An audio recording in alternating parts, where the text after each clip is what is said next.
Well, hey, welcome back, everyone, to another awesome episode of Entrepreneur Encounters.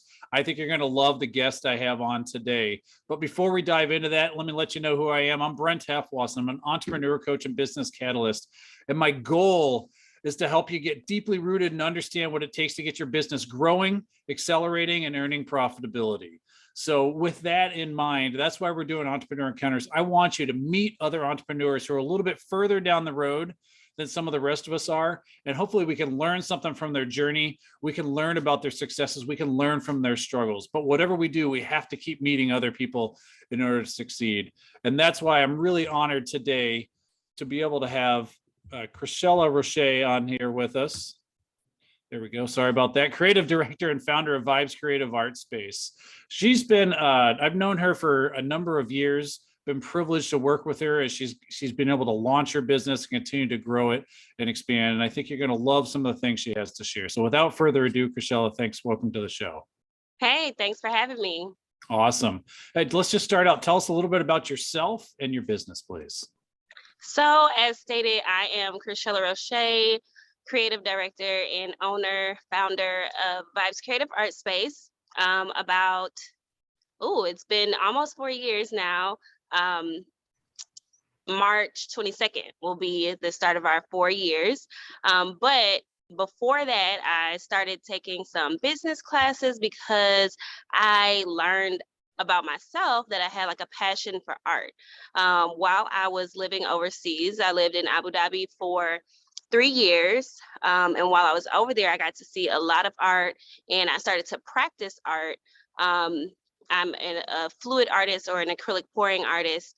And when I came back, I wanted to share that with the community. And I was kind of having a hard time just finding a space where I felt just as comfortable within the city. And so I decided to maybe I will do this and maybe other people want to enjoy this as well. And so I started looking around, got in connect with a realtor who showed me some really awesome properties and then opened my first studio space. And now here I am. Awesome. Why did you want to become an entrepreneur? I understand the passion around the art, but why design that into running your own business? I really like just having something for myself. Of course, there are people think of the perks of not having to work for somebody else or just, having more free time. You do, but you don't because the time once you become an entrepreneur, your brain is pretty much like, oh, I could do this, I could do that. You get inspiration from everywhere. But I really like the idea of working for myself, employing other people, and being creative. As I look back, I've always been someone who's wanted to try something new. So, or, sell jewelry or make jewelry and just, selling things and buying things and making things that other people like. And so I was like, well, I think somebody wanted to buy a piece of my art. Well, no, I'm going to go back. I made like a purse and someone wanted to buy it. And I'm like, what? This little thing? Sure. I didn't know anything about it. Like, okay, how do you charge for this or something? So I was just like, whatever your heart desires. And then I made myself another one. And I was like, oh, people actually like what I do here. Maybe there's some more in this creative aspect of me. And that's kind of how I thought about being an entrepreneur. And then further down the line, I pursued it. Awesome. So why don't you walk us through that journey? What did it take for you to be able to get in business and actually open up the creative art space?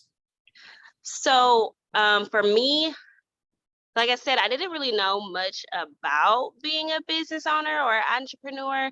So I looked into local resources. The first business class I took was with VIBEZ. It was Start, Run, and Grow Your Business. And they kind of helped me put my ideas, like the things that I had in my head, on paper and make sense of it. And then I went through Biz Starts and did some coaching through there, and like brainstorming and all of those things. And then at that point, I was ready to combine the information that I got from WIBIC and the information that I got from Biz Starts and my coaches, and kind of like actively pursue having a space for VIBEZ. Yeah, that's awesome. When you launched, tell us a little bit what you decided to go with employees. How much did you do yourself? Because I think that's one of the challenges, because you've got an operation that could involve a whole lot of people, but you want to generate some revenue to start. So talk a little bit to us about how you balanced that from the beginning, maybe where you were, and then what you've been able to grow to. Oh, in the beginning, it was people who believed in my vision. So a lot of my family and friends donated their time, which I greatly appreciate.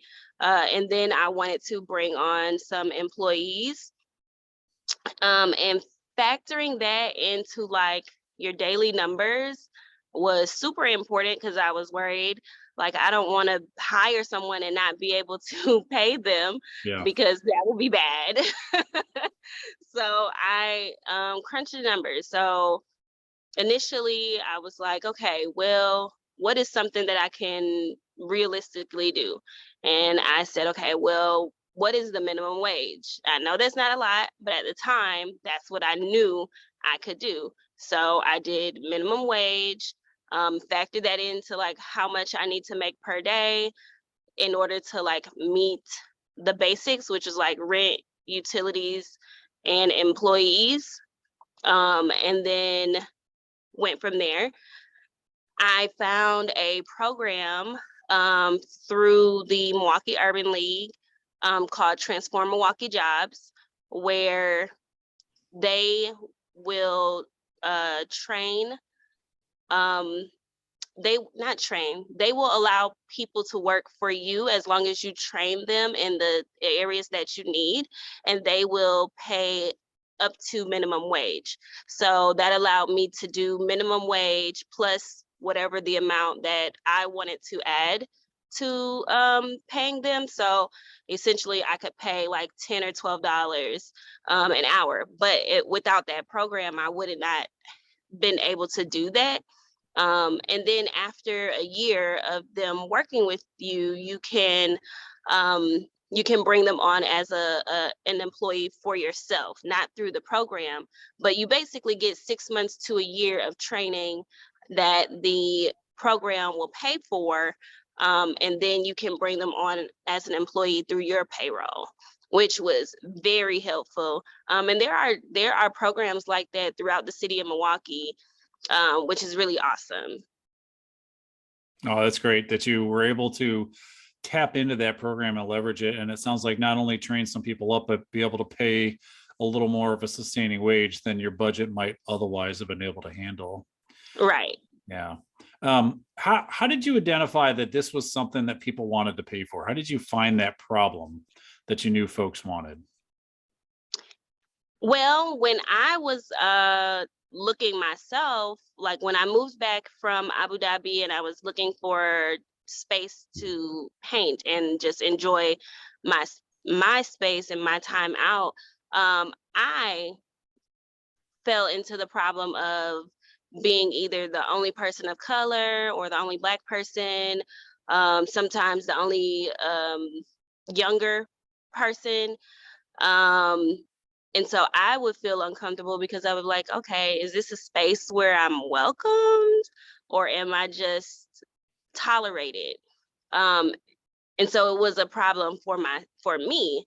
And then speaking to other people, just kind of like sharing my, not my experience, but my thought of what I wanted to do. Other people were like, yeah, like it does take a while. If I want to experience like a paint and sip type of experience, I have to drive like 20-30 minutes to get there. So at the time I was trying to find something more within the city limits of Milwaukee. And people people enjoyed it. People flocked to it.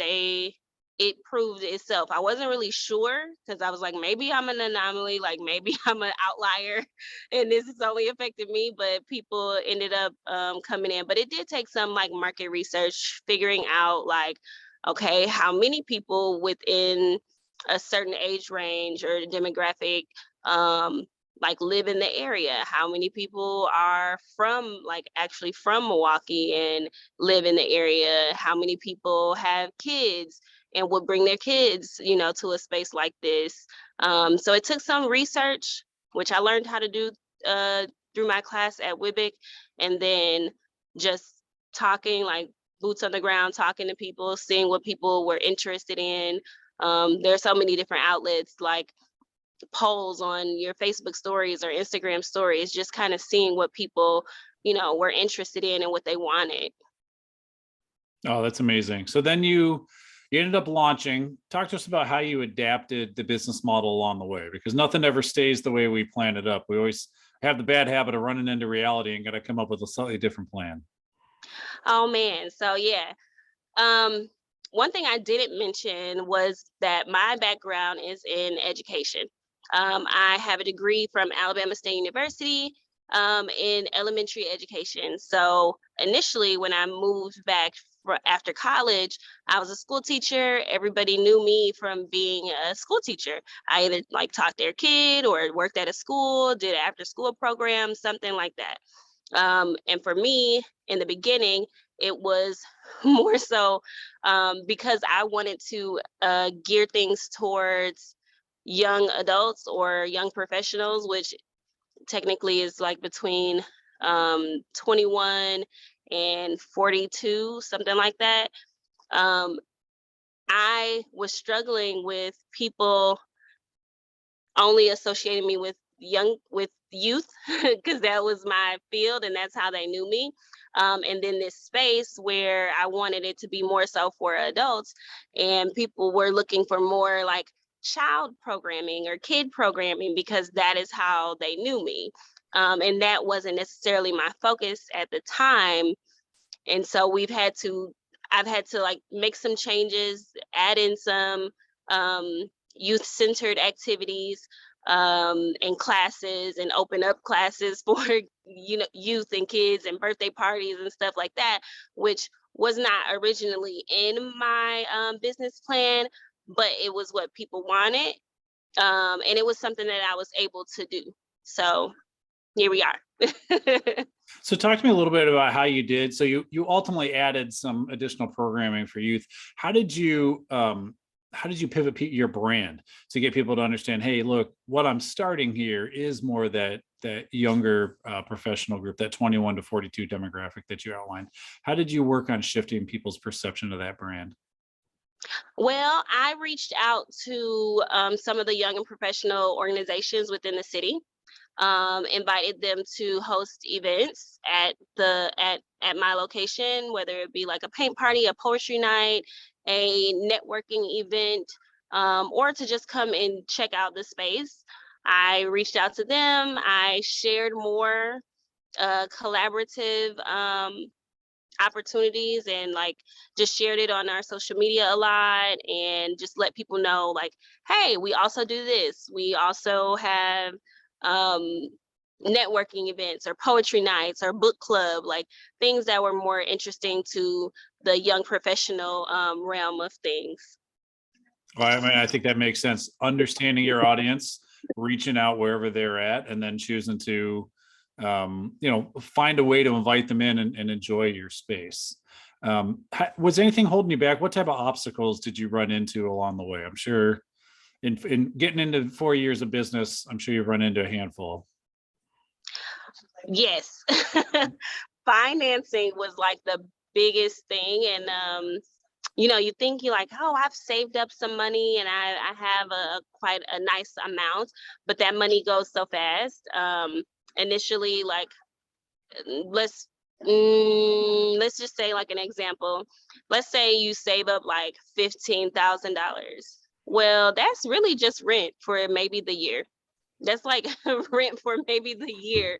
And then you have to worry about like inventory and utilities and drinks and all of these other things that you may not have thought about ahead of time. So you have to look for financing or loans or grants or something of that nature to kind of help. But being a new business, it wasn't really open for like the banks. They look for some time given, maybe like 2 years at minimum before they'll even consider you. And so we did a lot of, we did some crowdfunding in the beginning, and that kind of helped us out. That's great. Did you look at, now you mentioned you took some classes at VIBEZ. Did you end up getting any financing from them?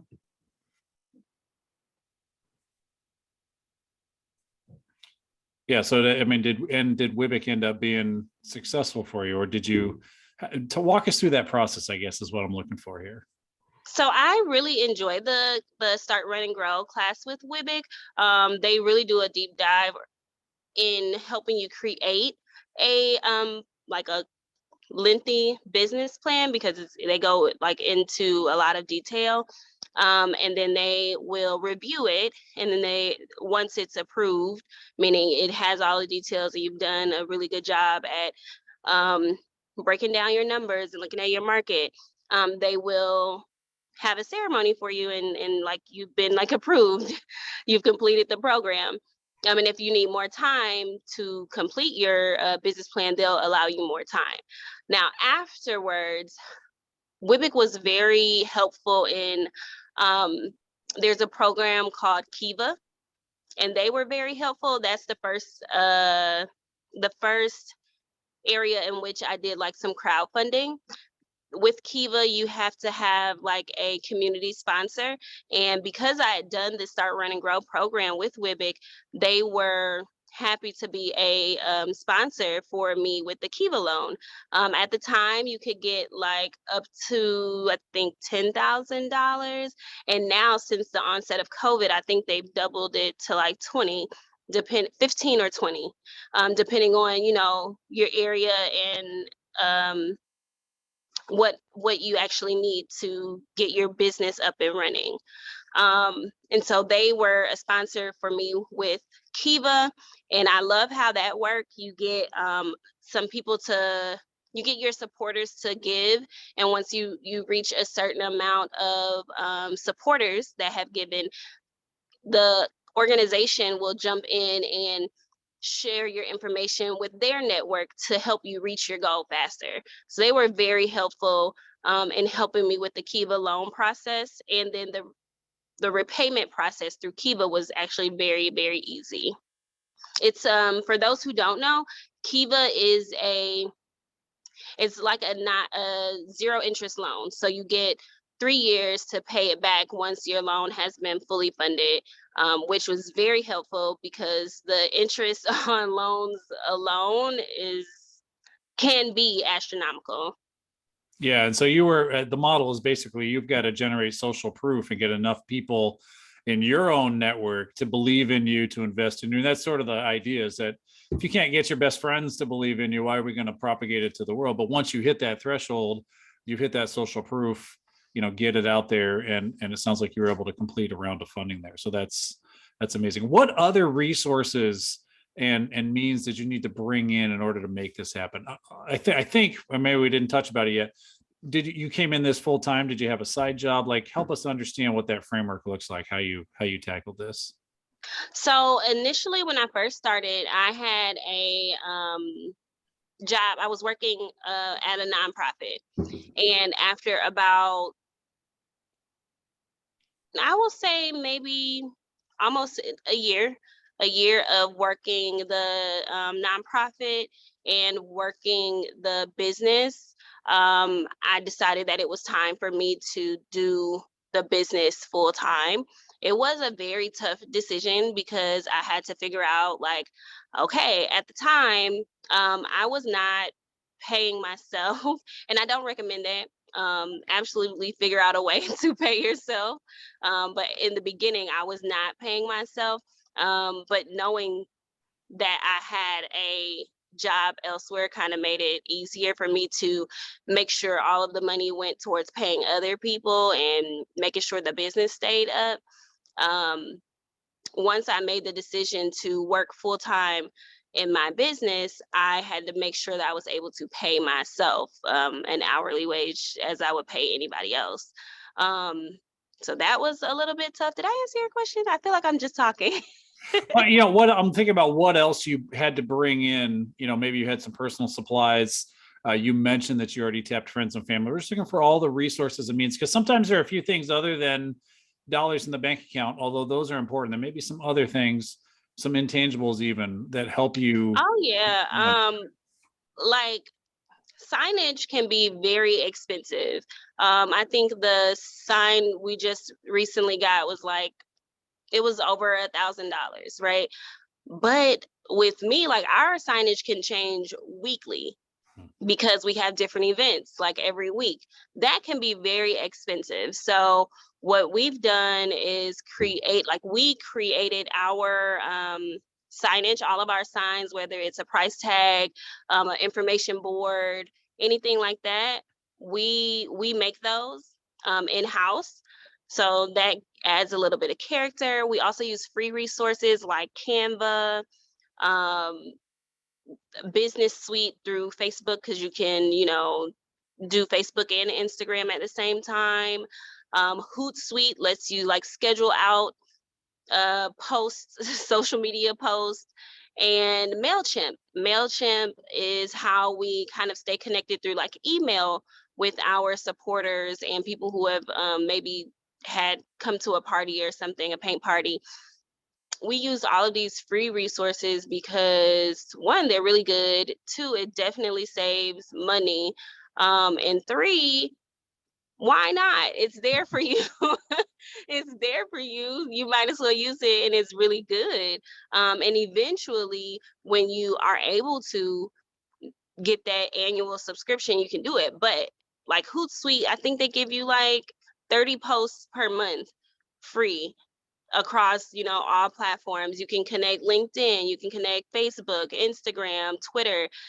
That's 30 posts that you can schedule ahead of time and don't have to worry about having to pay for it. Same thing with like MailChimp. You can make all of your emails that you want to do. You can batch make your emails for the month, and then all you have to do is just send them, and that's easy to like make a reminder. Calendly is something that I use, or I actually recently started using that because people have wanted to like schedule a meeting, or if I need to like schedule interviews or stuff like that. Like it's an easy resource. It's free. Don't spend the money if you don't have to. Because those things add up. At even though they're like, oh, it's $9.99, it's $14.99.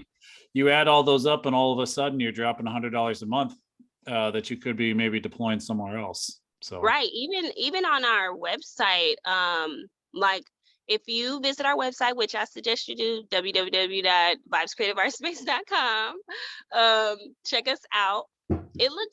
I think it looks really nice. I put a lot of work into it, but it's free if you use an outlet like Square for your transactions, right? They offer you a free website, and you can schedule payments and create invoices and stuff like that, and it's free. I pay for my domain, which was maybe like $15 or $20 a year, and I'm able to have a free website through my card processor, which is Square. I can't compliment that enough, because I think death by 1,000 cuts is how a lot of businesses end up going down, or you feel like you're working your butt off, and like you're like, yeah, but then there's this nickel and that nickel and this dime and that $5 bill and this 10, and then all of a sudden paying yourself becomes a much bigger challenge than you'd hoped it was going to be. Yes. Talk to me a little bit about your network, your support network, people who came together to make it happen for you, folks who keep you sane when you go home or say like, I got to stop talking to or thinking about work. Just talk to me about what your network looks like. And you also mentioned some networking you did early on. I'd love to hear more about that as well. So my family, friends, also part of a sorority, and some of my fraternity brothers, like they helped out a whole lot with just getting things in order, as far as like looks and getting like, I won't say knocking on doors, but passing out flyers and posting them up around the city, taking the information to different events. Like if I'm not able to go, they would go on my behalf, which is really awesome to have a support system like that. But then also I have friends that are like, okay, I love what you are doing, but you got to slow down. What have you done for yourself lately? Like, what have you done to make sure that you are okay mentally and physically? You're just running, running, running, running, running. You got to take a break. So I love that I have family and friends like that. And they've been here since the beginning. And then as far as like networking goes, I would go to all of the young professional networking events. And then I also like sharing my story, like how I got started. So I would go to events just to like meet new people. And I think because I like speaking, it was easier for people to speak with me or listen to me or ask questions. And that's how I got to meet a lot of people and showcase my business. I would go to different like vendor events. I think there's a week called like entrepreneur week. It's in like the fall or like the end of the summer fall time. So I just signed up for events where I could highlight the business and do some networking. It's really just a matter of getting out there. I would use, I think like Meetup is an app where you can find events. I use Eventbrite. Um, I get on the email list for other professional organizations just to see like what they have coming up. And I would just go there. Even if I didn't know anybody, I figured either I would realize I know somebody when I got there, or just meet somebody new and introduce myself. Yeah, that's the That's goal, pretty right? much what I did. Continue to Yeah. expand our circle of who we know. Tell me a little bit about your friends. I've heard this a lot where folks are like, I'm like, well, I know for sure you got to have friends or family or someone that can make some introductions to folks. Like, well, I don't really know how to ask them, how to get them involved. You know, it's not like I'm doing this as a charity, like they're not getting paid, but I'm going to get paid eventually. So how did you go about, and let's maybe stick specifically with some of the folks in your affiliated with the sorority and fraternity, how did you convince some folks to say, look, can you go out and attend this event in lieu of me being there, or go out and share? Like, walk me through how that happened. So actually, the realtor that I was working with in the beginning, she's actually my sorority sister, and I told her, I was like, "Hey, like I'm looking for a space," and I was very vague because I didn't really know. I was like, "I'm looking for a space. I mean, I don't know, maybe it can just be like a white box space." And she asked me more questions. I told her what I had an idea of doing, and then she was like, "Okay." And she introduced me to. She was like, it's not exactly what you were looking for, but I think it'll be a great fit for you. And then she asked me to just come to this meeting. It was like an open house, really, to come to the open house. And I was like, okay. So after work, I went to the open house, and that's how I got connected with the first location that we had. Like, I was like, oh, this seems it's new. It's like it's a little in shambles right now, but I think it has great potential. And so that's how I ended up at our first location. And it was great. Like everything worked out from there. It just took that one meeting. Sharing that with sharing my vision with people makes it easier, or made it easier for them to kind of look out for me. Just looking out for the type of space that I wanted, the type of environment that I wanted to create, and just seeing what was out there for me. So that's how I ended up getting my space through not ended up getting my space through my sorority sister, but sharing my vision with my sorority sister, and then allowing her to be like, I think you should meet this person, or I think you would be a great fit here. That helped a whole lot. I think sharing a vision can bring so much excitement and energy. It's one thing to say, hey, will you help me do my job? And it's another thing when you're sharing the vision, because the vision goes so much more beyond a job or a role. It's an outcome. It's for you, it's probably an impact on a community and an access point that others either have to travel a long way for, or frankly can't experience in a way where you feel comfortable and Yeah, and wanted. I also had to reach back because I grew up in the neighborhood. Like I had to reach back to some people that I just knew growing up. The neighborhood that we were first in was the Sherman Park neighborhood. And so like I was a Boys and Girls Club kid. So I, went to the Boys and Girls Club and was like, hey, this is what I'm doing. Do you think we could do some art programming with, some of your students, or maybe you can come check out our studio, and maybe we can do like some team building stuff for you and your staff. And so I reached back out to the Boys and Girls Club in the area, because that was my neighborhood. So I have a connection to the area. It was a little bit easy to do that. And then outside of that, just because I had worked in education, it made it a little bit easier to make some connects, just based on my past connections with me moving around and everything. Oh, I love it. So you mentioned your first location. You've moved to a new location now. Tell me about that process. Like that's got to be a big decision, because you've just mentioned you're familiar with the neighborhood. You've got some established connections in the neighborhood. Customers start to get used to seeing you there, and then you decide to move. Walk me through. We don't have to talk about the details of like who and where and when and how, but walk me through like what goes through your mind and what decisions you need to come to in order to make that move successful. Yeah, of course. Like it was actually a really tough decision because, like I said, I was like the neighborhood. I was part of the neighborhood, but I did see an opportunity for expanding the vision of Vibes. But it had to, wherever I went, it had to be welcoming. It had to offer something more than what I already had. And it still had to allow for the flexibility of being all ages. That's something that I really enjoy. Granted, in the beginning it was for young adults, but we opened that window to have youth and other services. So I wanted to make sure we were still able to do that.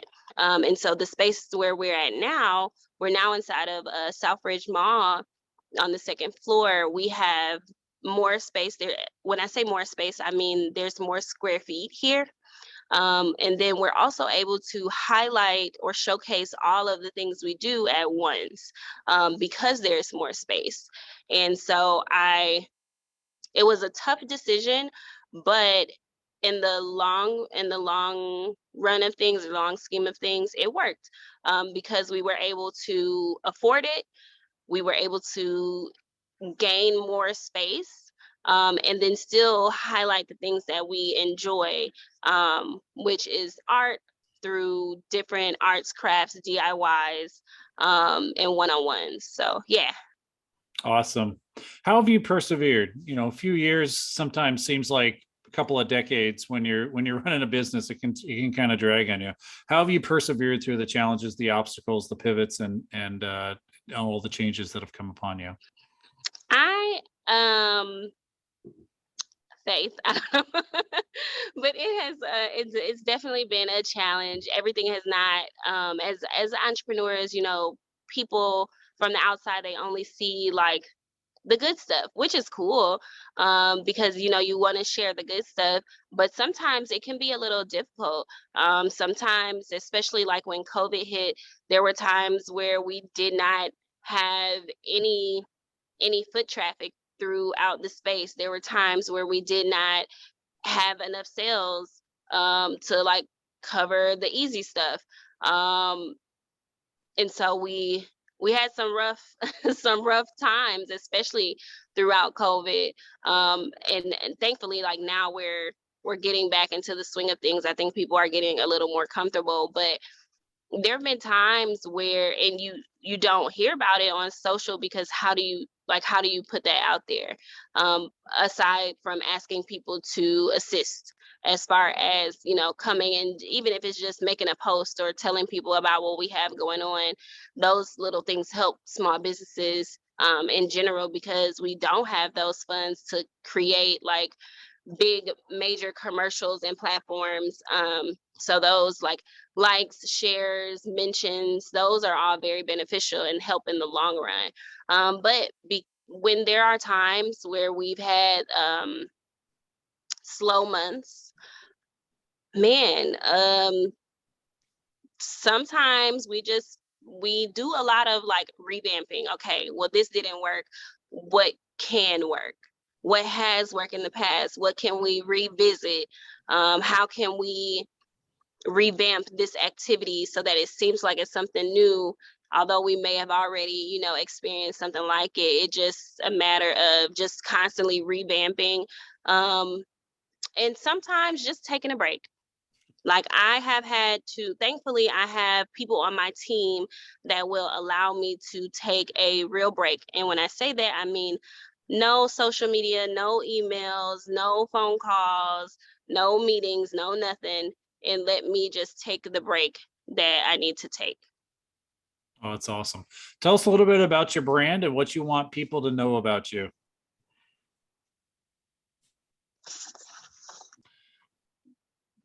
And I would say specifically why, what about VIBEZ is amazing that people need to come and experience? I want you to come check out VIBEZ because it truly is a vibe. I know this sounds like so cliche or so like play on words, but it really is. If you can like see from our logo there, it's very bright, welcoming. It's bright, welcoming, and we like to have a lot of fun. Just in general, when you come in, we want you to feel like family. So that's like our goal. No matter where we are located, what we have going on, we want you to feel welcomed and like family. Check us out. We are on Facebook, or you can find us on Facebook, Instagram, LinkedIn, YouTube, all under the name VIBEZ Creative Art Space. We also, of course, have a website, and you can come check us out in store. Check out our new studio. We're located in Southridge Mall. And then we also have some cool things for this year, 2022, coming about. So there have been little drops of it in the news, but I cannot wait to make like the super big announcement. So that's going to be really cool. Sign up for our email list on our website. Why don't you give us the website one more time? VIBEZ, VIBEZ. It's VIBEZ with a Z, just because, a little pizzazz. CreativeArtsSpace.com. And that's the same thing across Facebook and Instagram as well. VIBEZ Creative Art Space, Twitter and LinkedIn. It's really just a fun time, whether you are out with your homegirls, out with your partner, your kids, family. It's really a fun time. Awesome. Well, Chrishella, thank you for taking the time to join us today. It's been amazing hearing your story. We've been talking to Chrishella Roche, the creative director and founder of VIBEZ Creative Art Space. Do look them up. Do go down to Southridge and find out what they're up to. Get on the mailing list and find out what that exciting announcement is going to be that she kind of hinted at there. If you've learned anything from this, I just want to encourage you, the power of working the group of people that you know, your friends, your family, being unafraid to share your vision. I think for me, those are some of the key takeaways that has made Chrishella as successful as she has been so far. We cannot do this alone. On that note, Wednesdays, 4:30 Central, I'm hosting still Entrepreneur Encounters, an opportunity for different entrepreneurs to be able to come together, share their stories, share their struggles, look for accountability, seek some advice, where we have entrepreneurs just come on and share in a facilitative manner, ultimately some of the things that give them energy, their enthusiasm, and where we need to go in order to be successful. Sign up for that, bit.ly/Entrepreneur Encounters. Be happy to have you on the show there. That is an absolutely free opportunity. Sponsors for today's show: Andrew Feller Photography has done all our photography here and on our website. Buckethead Creative handles all of our graphic work. Charlie's Music Factory and Chris Crane will handle the music on the way out. And Megan Bruzan Consulting has helped us both with our initial website presence and as we're getting the podcasting going. So again, I'm Brent Halfwasser. I'm a business catalyst. I'm an entrepreneur coach. I want to help you as an entrepreneur and an owner grow your profit and accelerate your business. If I can help you, feel free to grab free 30 minutes with me, bit.ly/coach with Brent. Let's see how we continue to grow your business. And with that, we're going to ask Chris to go ahead and take us out.